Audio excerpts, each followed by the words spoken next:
Tasa de armas y tasa de homicidios intencionales. A lo largo de 2 videos discutimos cómo estas estadísticas se relacionan entre sí en los países de América, de Europa y del Medio Oriente.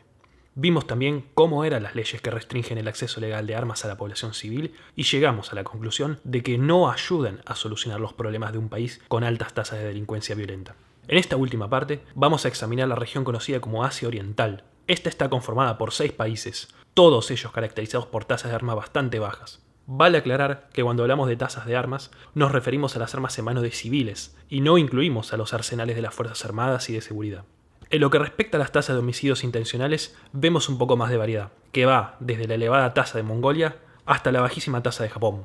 Es interesante notar que si solamente tomamos las tasas de homicidios intencionales llevados a cabo mediante armas de fuego, vemos que apenas son una fracción, en algunos casos ínfima, del total de homicidios. Esta característica la percibimos también en Europa y Medio Oriente. No así en América, donde la corrupción e insuficiencia del Estado genera que los delincuentes no tengan muchas dificultades a la hora de conseguir armas de fuego ilegales. Volviendo a Asia Oriental, encontramos 4 similitudes más entre todos estos países. Las leyes de armas son muy estrictas, las penas por infringirlas muy severas, las fuerzas de seguridad encargadas de mantener el orden tienen muchísimo margen de acción y los ciudadanos son en general muy devotos de la ley. Para entender un poco esto, vamos a examinar en profundidad el caso del país con la menor tasa de homicidios del mundo y si realmente es un modelo que vale la pena extender al resto del planeta. El artículo 3 de la Ley de Armas de Japón dice que, excepto contadas excepciones, ninguna persona podrá poseer armas de fuego o espadas. Esto queda sin duda reflejado en la tasa de armas tan baja y, al haber también una bajísima tasa de homicidios, muchas de las personas que se oponen a la tenencia de armas citan a esta ley como el ejemplo a seguir. Pero, ¿qué implica exactamente el control de armas en Japón? ¿Qué tipo de controles impone la policía? ¿Cómo estos controles se encajan en el esquema de relaciones entre el pueblo japonés y su gobierno? ¿Cómo hizo este país para dejar atrás un pasado con muchísima violencia y armas? ¿Por qué los japoneses aceptan controles tan estrictos cuando otros más moderados tuvieron mucho más rechazo en el resto del mundo? ¿Y tienen estos controles de armas algún efecto en la tasa de suicidios de Japón? La única clase de arma que un japonés puede aspirar a adquirir es una escopeta. Dicha arma solo puede ser usada para cacería y tiro deportivo, pero no sin antes pasar por el complicadísimo proceso para tramitar la licencia. Dicha tramitación implica asistir a una clase y aprobar un examen escrito, seguido por una clase de tiro y su correspondiente examen. Con eso aprobado, el aspirante tiene que llevar a cabo un examen psicofísico y presentar los resultados de todo ante la policía. La policía japonesa revisa antecedentes penales del aspirante y de todos sus familiares cercanos. La pertenencia a organizaciones políticas o grupos de activismo que el gobierno considere agresivos constituye una excusa para que la policía niegue la autorización. Es decir, ellos se reservan el derecho de negarla aunque toda la documentación que el aspirante presente esté en orden. En el hogar, el arma tiene que estar bajo llave y la policía tiene que tener conocimiento de en qué parte de la vivienda se guarda.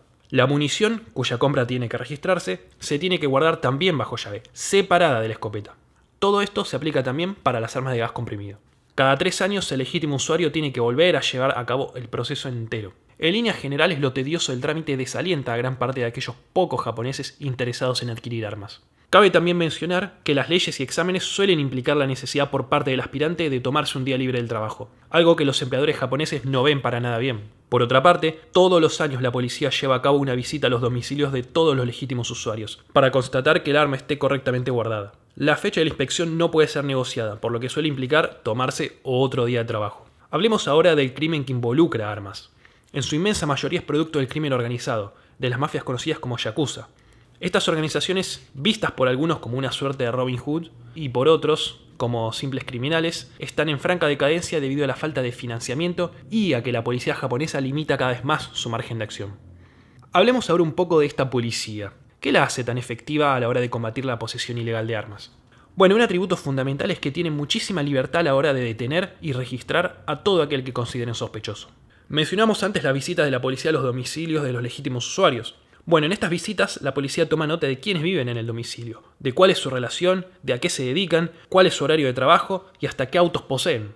En líneas generales, no hay derecho a la privacidad para con la policía.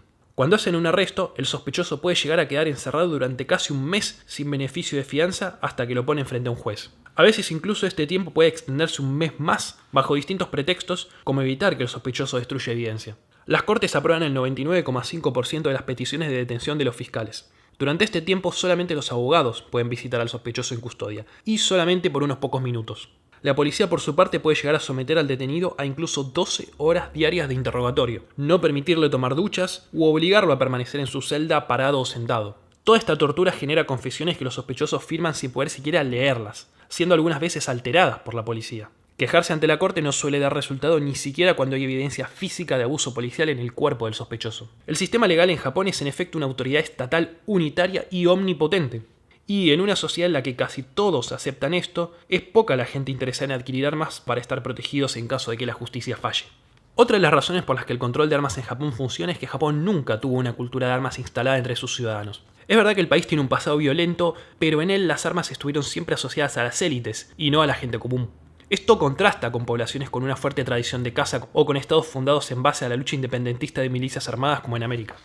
Más que el control de armas de fuego, más que la falta de garantías en los procedimientos criminales, más que la autoridad policial, lo que mejor explica los bajos índices de criminalidad son los fuertes controles sociales en Japón.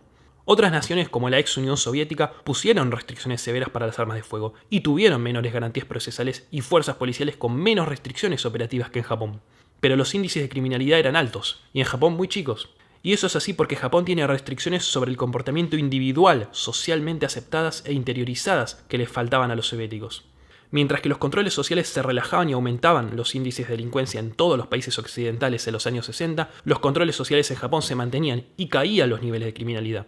Los deseos individuales de los japoneses son absorbidos en el interés del colectivo al que pertenece, ya sea ese colectivo la nación, la escuela o la familia. Esta presión para conformar genera una situación que contradice una de las más famosas hipótesis en contra de la tenencia de armas, y es que pese a las elevadas restricciones, el número de suicidios es alto, situando a este país en los que mayor tasa de suicidios presenta. Esto es así porque cuando el individuo se da cuenta que no cumple con las expectativas sociales, en lugar de decantarse por la delincuencia como en otros países, ve en la autodestrucción la única salida, ya que para él en un conflicto entre el individuo y la sociedad siempre tiene la razón.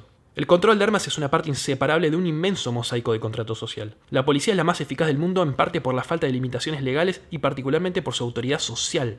Los elementos socializadores, empezando por los padres hasta llegar al Estado, crean unas condiciones estrictas para obedecer las leyes. El desarme voluntario del Estado japonés refuerza el prohibicionismo sobre las armas de fuego. Homogeneidad étnica e igualdad económica eliminan algunas otras causas de fricción social que se dan en otros países. Mientras que muchas personas pueden admirar la casi prohibición de armas de fuego en Japón, no necesariamente es cierto que otros países puedan fácilmente copiar el modelo japonés. Las leyes de armas japonesas surgen de una cultura basada en la sumisión voluntaria a la autoridad, una norma cultural que no necesariamente se repite en las democracias occidentales.